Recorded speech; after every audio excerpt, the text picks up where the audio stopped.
अरे डॉक्टर, मेरा बच्चा तो सही नहीं रहता। 5 दिन दवाई लेते हैं, 5 दिन बाद वापस बीमार हो जाता है। कभी सर्दी, कभी जुकाम, कभी खांसी।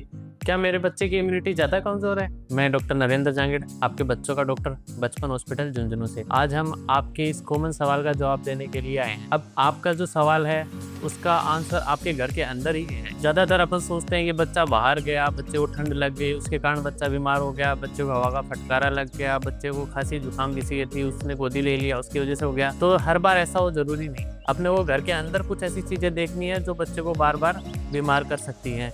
अगर बच्चा एलर्जिक है तो ये उसके लिए ज़्यादा खतरनाक हो सकती हैं। जैसे कि सबसे पहला है, घर में एसी रहता है, हम एसी काम में लेते हैं। एसी का फिल्टर हमको रेगुलर चेक करवाना चाहिए। एसी के अंदर डस्टिंग में कई बार फंगस वगैरह, बैक्टीरिया वगैरह ग्रो कर जाते हैं जो बार बार बच्चे को इन्फेक्शन करते हैं, बच्चा न्यूमोनिया में जा सकता है। इसके साथ साथ ही कई बार कुछ बच्चे होते हैं जो अपने घरेलू पालतू जानवर जैसे कुत्ता हो गया, बिल्ली हो गया, इनके लिए एलर्जिक होते हैं। तो हमको ध्यान रखना है, अगर हमको लगता है कि बच्चा कुत्ते या बिल्ली के संपर्क में आने से उसमें जुकाम वगैरह, खांसी वगैरह बार बार हो रहा है, तो हमको इस चीज़ को अवॉइड करना है। तीसरी मेन इंपॉर्टेंट चीज़ है कि बच्चों की जो बेडिंग है, जो बिस्तर है, वो कई कई दिन तक ऐसा रहता है कि हम उसको धूप नहीं दिखा पाते, तो उसके अंदर छोटे छोटे फंगस, बैक्टीरिया, मोल्ड्स ये ग्रो करने लग जाते हैं। तो हमको उसको डेली वॉशिंग करना है और धूप में रखना है। अगर घर के अंदर किसी प्रकार का धुआं है, कोई आदमी अगर घर के अंदर स्मोकिंग कर रहा है या घर में कोई हुक्का पीता है, तो उस हुक्के या स्मोकिंग का जो स्मोक है वो बच्चे के लिए एलर्जिक होता है। बच्चे के जो रेस्पिरेटरी ट्रैक्ट है, सांस की नली, उसको इरिटेट करता है। उसके कारण भी बच्चे को बार बार खांसी जुकाम हो सकता है। इसके साथ साथ ही जो अपन घर में अगरबत्ती या धूप करते हैं, उसका धुआं भी बच्चे के लिए इरिटेबल होता है।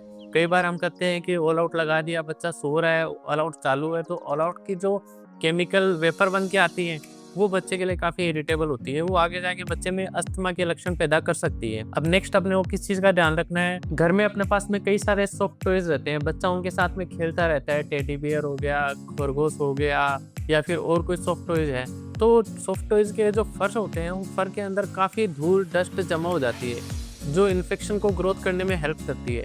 जब बच्चा इन खिलौनों को पास में लेता है, अपने मुंह के पास में लेता है, तो ये डस्ट पार्टिकल बच्चे को इरिटेट करते हैं, उसकी वजह से भी बच्चा बार बार बीमार हो सकता है। जब बच्चा कमरे में हो तो हमको कमरे में सफाई करने से पहले बच्चे को बाहर निकाल देना चाहिए, क्योंकि अपन डस्टिंग करते हैं तो वो जो डस्ट उड़ती है वो बच्चे में अस्थमा के लक्षण पैदा कर सकती है, उसकी वजह से भी बच्चा बार बार बीमार हो सकता है। ये कुछ बातें हैं जिनका हमको ध्यान रखना चाहिए।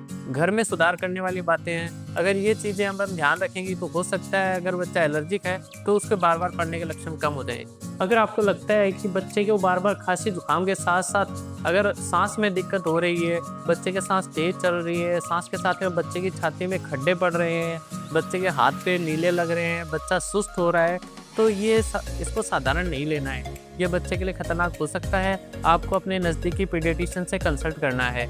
अगर आपको इससे रिलेटेड और भी जानकारी चाहिए तो आप कमेंट बॉक्स में कमेंट कर सकते हैं। Thank you.